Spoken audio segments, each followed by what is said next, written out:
Bonjour à tous, donc pour ma première vidéo je vais vous présenter une Seiko assez récente qui appartient à la famille des Seiko 5 qui est la SRPG 39K1.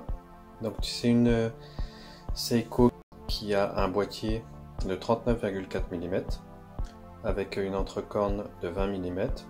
Donc 39,4 mm c'est proche de 40, c'est une taille assez standard qui va à tous les poignets, au petit comme au grand. Moi personnellement j'ai un poignet de 16 cm et je trouve que c'est une taille vraiment excellente. Comme particularité, elle est équipée du calibre 4R36. Donc par rapport aux anciennes Seiko, enfin celles qui sont d'ailleurs toujours en vente, assez bas de gamme, l'avantage que ça a, c'est que ça permet de régler l'heure de façon plus précise avec le stop seconde.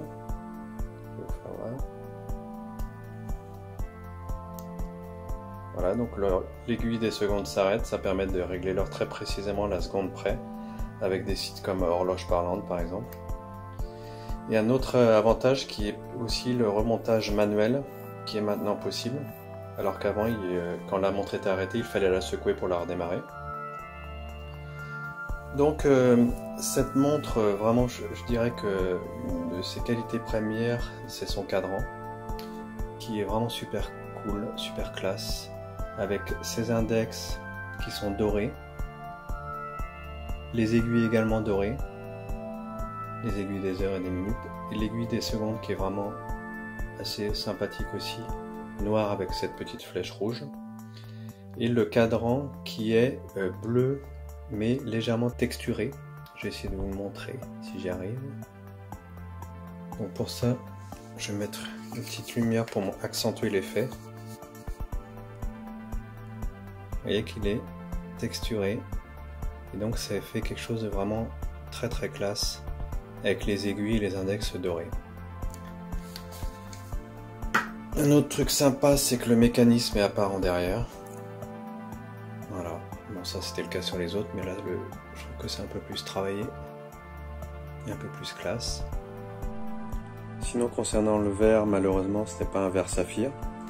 Ça veut dire qu'il sera certainement plus sensible aux rayures, même si un verre saphir peut recevoir des rayures. Quoi d'autre? Le fait que les cornes sont percées, donc ça facilite quand même grandement le changement de bracelet. Et enfin, quelque chose d'assez chouette aussi, c'est les index qui sont appliqués, ce qui crée un petit peu de relief, qui donne un côté quand même plus classe. Donc le bracelet sur cette vidéo, c'est pas le bracelet d'origine. Là c'est un bracelet que j'ai acheté sur Amazon, que je trouve assez cool, qui est beige clair et qui rappelle les index dorés. Le bracelet d'origine, il est bleu foncé, en cuir grainé. Je vous le montre. Voilà, sympa aussi. Mais je trouve ça plus original et quelque part plus moderne, ce bracelet beige clair. Donc moi c'est quelque chose que je fais régulièrement, je garde rarement les bracelets d'origine. Je sais pas pourquoi, mais je ressens toujours le besoin d'en changer. Donc voilà, c'est une montre qui coûte 270 €.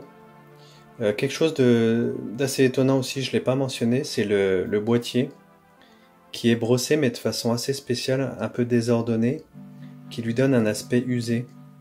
Un peu, je pense, pour rappeler le côté militaire, vintage. Voilà, on le voit là. C'est pas quelque chose qui est uniforme. Donc ça peut surprendre premier abord. Mais en fait, on s'y fait vite. Ça lui donne le petit côté, toujours le petit côté vintage, montre usée qu'a vécu, quoi. Alors qu'elle est neuve, mais bon. Voilà. Donc j'espère que cette vidéo vous a intéressé. J'en proposerai d'autres prochainement. Des vidéos assez simples. Je suis pas du tout un expert en horlogerie, mais bon, je tenais quand même à partager ma passion et vous montrer quelques montres de ma collection. Je vous dis à bientôt.